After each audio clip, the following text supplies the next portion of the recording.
ne am na parce que d'ailleurs nous on en est victime. Il y a 2 jours il y avait un congrès en tout cas une réunion du Sud-Est ils avaient invité des journalistes à venir couvrir bi ñuy dugguñ on les a interdit l'accès à l'université malgré que ñi ko doon organiser dañu génn sol seen i toge et tout c'est des académiques c'est des professeurs c'est des membres de la communauté académique pour ñëw ne ñun ñooy organiser dañu bëgg gars yi dugg. Ça c'est un problème entre les gens waaw non dafa ndànk rek et le rectorat. dafa ndànk rek en tout cas. mais ce qui s'est passé mooy dugguñu.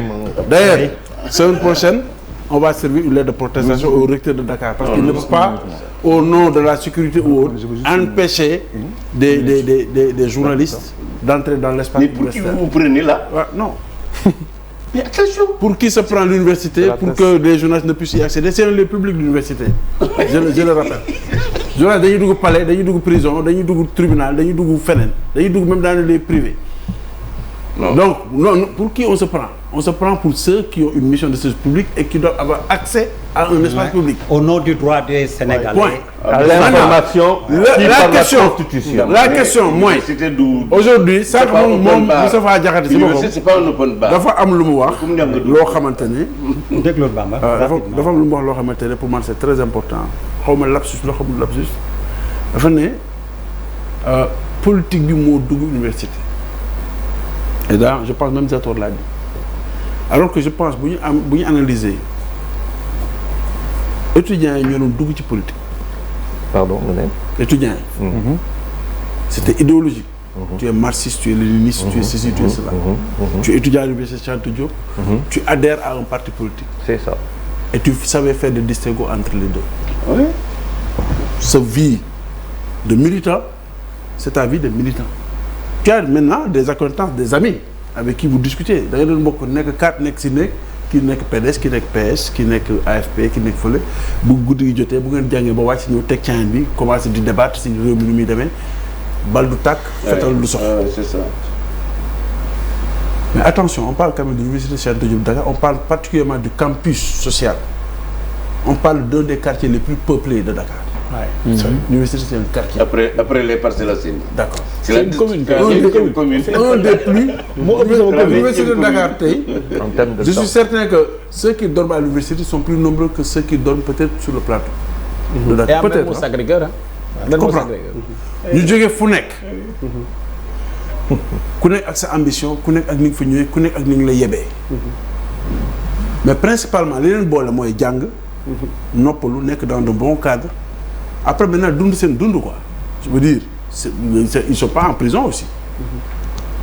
benn jamono li fa gënoon a fës mooy les divergences et effectivement c'est inquiétant que maintenant qu'on ethnicise l'université parce que bu njëkk ba ñun par exemple ñun on est les voilà ñun ñëpp ñoo jógee Diourbel wala ñun ñëpp ñoo jógee Kaolack wala ñun ñëpp ñoo jógee fële foofu la woon mais léegi dañu dem ba dafa partitionné à tout point de vue.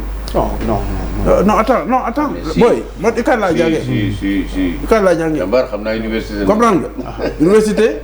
am na ay associations yoo xamante ne c'est d'obédience religieuse. mais loolu non xaaral ma pare. am na ay associations yoo xamante ne c'est d'obédience ethnique. am na association yoo xamante ne c'est d'obédience politique. am na association yoo xam ne c'est d'obédience confrérique. C'est ça la vérité.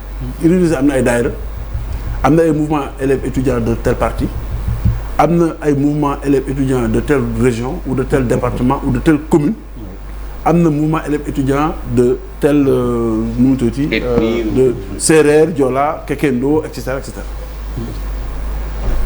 Mais ba léegi ça ne pose pas problème parce que c'est la diversité boo demee ci quartier noonu lay demee. Ça ne doit pas poser problème. Ça ne doit pas poser problème. Problème bi mu ngi nekk ci dañuy instrumentaliser l'espace universitaire à des fins politiques. Et ça tout le monde le fait. gannaaw nañu wax dëgg am na ñuy dugg di taal mais ñëpp a koy def nguur gi da koy def étudiants nguur gi dañ koy def étudiants yi ñëw dañ koy def. La seule pour man li nga xamante ne mooy li ñu ci war a mën a mooy satisfaction bi ñu ci mën a am rek mooy les 90 000 étudiants de l'université Cheikh Anta Diop de Dakar ne sont pas 90 000 militants. surtout ça. loolu moo ñu mën a peut-être mooy li nga xamante ne mën na ko édulcorer. Bamba rapidement. Mais boo xoolee. xar yaa ngi xaar. Tu as 200 ou 500 ou 1000 qui sont instrumentalisés par l'opposition et qui reçoivent des mots d'ordre. Tu as 500, 1000, 2000, 3000 qui sont instrumentalisés par les partis d'obédience du pouvoir et qui reçoivent des mots d'ordre. bu fa benn leader nar a ñëw du waxtaan ak ay étudiants sànni leen ko xeer bu fa telle institution du waree ñëw wala tel ministre war a ñëw yuuxoo leen ko. Est-ce que ce moo tax ma ne est-ce qu'on peut les appeler des étudiants? moo tax ma ne étudiants yi non ay étudiants lañ. Non, attends, est-ce qu'on peut appeler un casseur? Attends. Non, c'est pas des casseurs, mais c'est des gens qui font partie de yoo xam dañuy bokk ci ay obédience politique.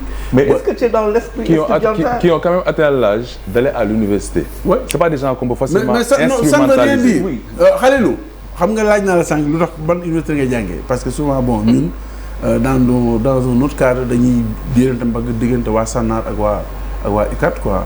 xam nga mais boo jàngee université dund université Dakar rang pour sangu. rang pour lekk. Compliqué.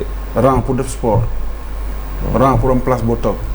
booy temps yéen moom vous n'avez rien à dire ah. guddi nga jógee bois sacré war a ñibbisi. moom xam ne bois sacré.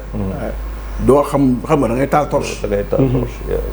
Aujourd'hui, je vois que vous êtes bien éclairé, plus ou moins. Bon, vous avez des pavillons. Je trouve quand même que bon, voilà, am na lu fa nice quoi. Comprendre nga. Donc c'est pas pareil ak feneen quoi. Tu comprends loolu laa bëggoon a foofu. Ce que je veux dire par là mooy booy am na ñoo xamante ne ils sont influençables ñun ñi nekk ay mag sax nit pour ñu influencer dafa yomb. Et surtout bu fekkee da ngeen am conjonction d'intérêt c'est-à-dire bu fekkee ni yéen jàpp ngeen ni mbooloo ngeen parce que yéen a bokk fu ngeen jógee wala yéen a bokk fu ngeen jëm wala yéen a bokk lu ngeen gëm. Mais la vérité mooy daf ci am ay acteurs politiques yoo xam ne dañuy jox ay instructions seen booy yi ne leen yëngal leen. donc des étudiants manipulés. te ñaari côté yëpp la nekk. léegi yéen étudiants yi. foofu laa d'accord ak yow xam nga mais le Bamba est-ce que spéculation aussi. non c'est bon d'accord. xaaral rek moom mi ngi fi oui non c'est une question rek. mën nga jàppee comme